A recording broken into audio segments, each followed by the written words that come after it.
Naam, mimi nasema tu kwamba Korogwe ni ina watu na Korogwe ni sisi. Lakini hatupati uhuru kwa hii Korogwe kwa kutokana ya watu binafsi. Kwa mimi nasema Korogwe lazima iwe na fursa kwamba kila mja aone nini cha kufanya. Kwa nini tunyanyasika?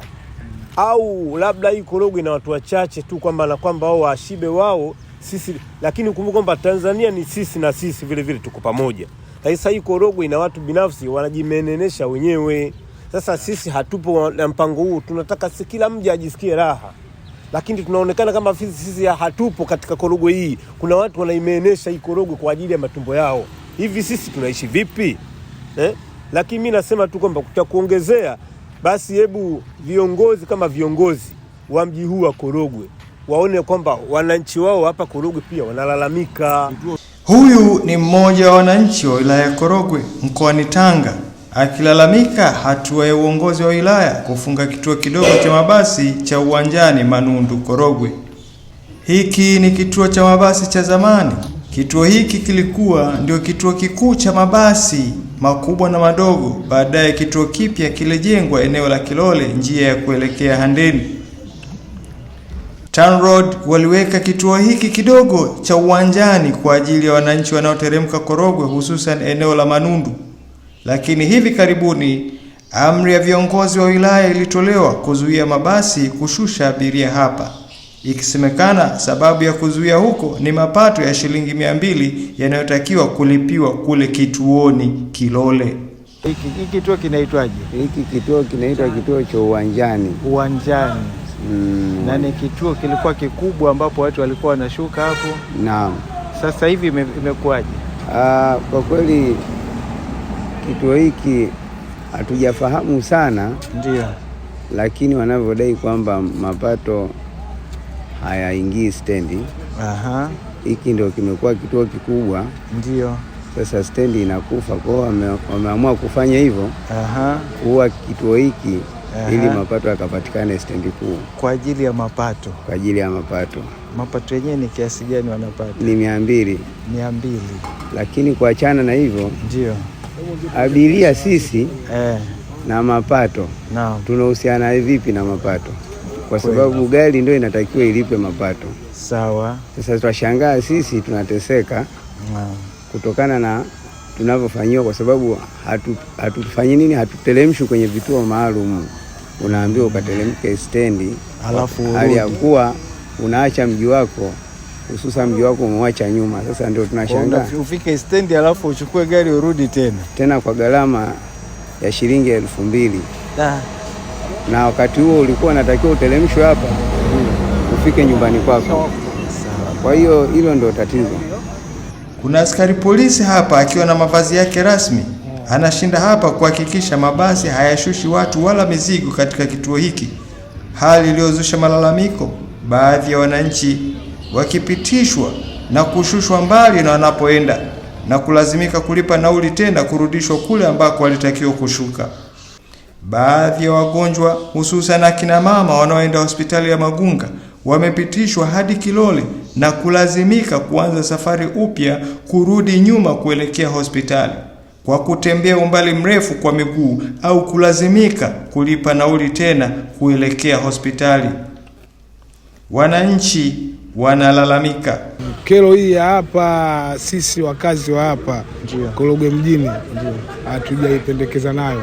Nikisema hatujapendekeza nayo na sababu. Cha kwanza, kuna walimu wanategemea hapa kuchukua magari kituo hichi kuelekea huko Mombo, kwa Sunga, Makuyuni, vituo vya kote huko ni vituo vya kazi. Ambao walimu wanafika kwa wakati katika sehemu zao za kazi. Mwisho wa siku hizo gari hapa hazisimami. Unategemea nini? Tukiachana hayo, mara ya kwanza kabisa hii wilaya yetu ya Korogwe waliweka bango hapa kupitia hivi vituo. Ndio. Kulitokea changamoto afu likakaa sehemu. Kukaa sehemu wakaandika dakika 3. Gari ipakie dakika 3 iende. Mwisho wa siku hizo gari zikaambiwa zipite, zisimame. Unajua mwisho wa siku Kuna watu ambao wanataka huduma za kufika vijiji vya karibu hawapati. Kuna wana mama wajawazito wanatoka hapo hospitali Magunga, wanatakiwa wafike maeneo yao ya nyumbani na kituo chepesi. Changamoto na kituo chepesi ni hichi. Tukiangalia swala lingine, kuna mtu anatoka kwa Sunga kijiji cha Ngambo tu karibu sana, nauli shilingi 1500. Sawa.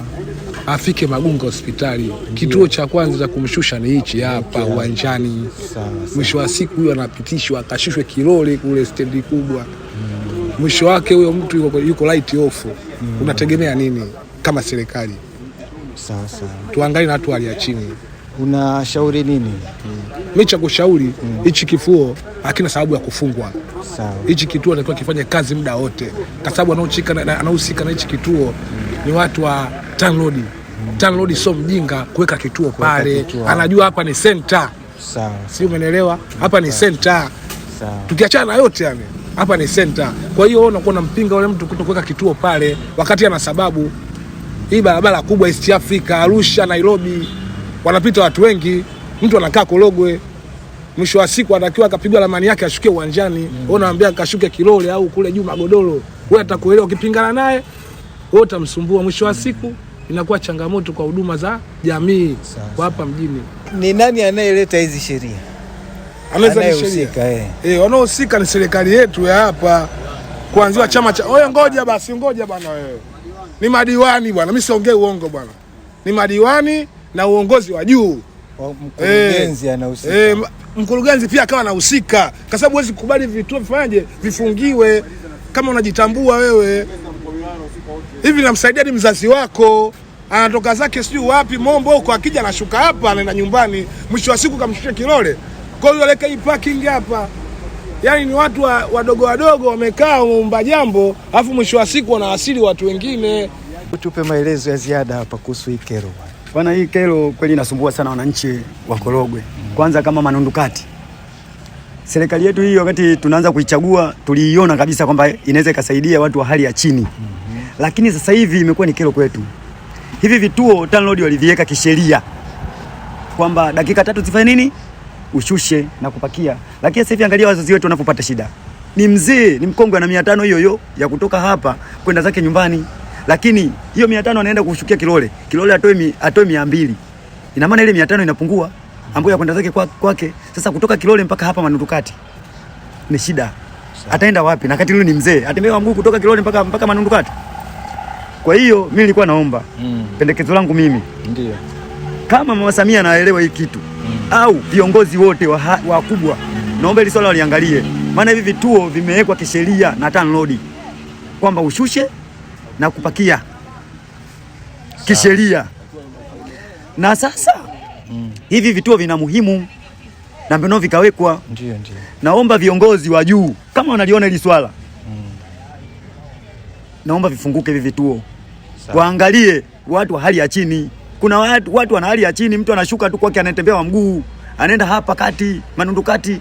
Huwezi kumshusha Kilole atembea kwa mguu kutoka Kilole mpaka hapa. Sawa bwana. Sasa uongozi sisi tumeuchagua kwa ajili ya kutunyanyasa au tumeuchagua kwa sababu ya mabavu? Nchi yetu sisi ni uhuru.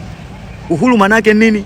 Kila kitu kinatakiwa, hakuna ugomvi, uchaguzi wote hakuna ugomvi uliotokea hapa Korogwe wala Tanga. Ina maana tunalinda nini? Heshima ya nchi. Sasa kwa nini sasa? Ni kama watu wanatuchokoza sasa. Kama kuchokozwa. Tunaomba wakubwa wote wa nchi lipelekwe hili swala. Hata ikitaka hata Umoja wa Mataifa lipelekeni. Tunanyanyasika sana. Wilaya ya Korogwe sisi tunanyanyasika sana. Tena sana, halmashauri wanatunyanyasa sana.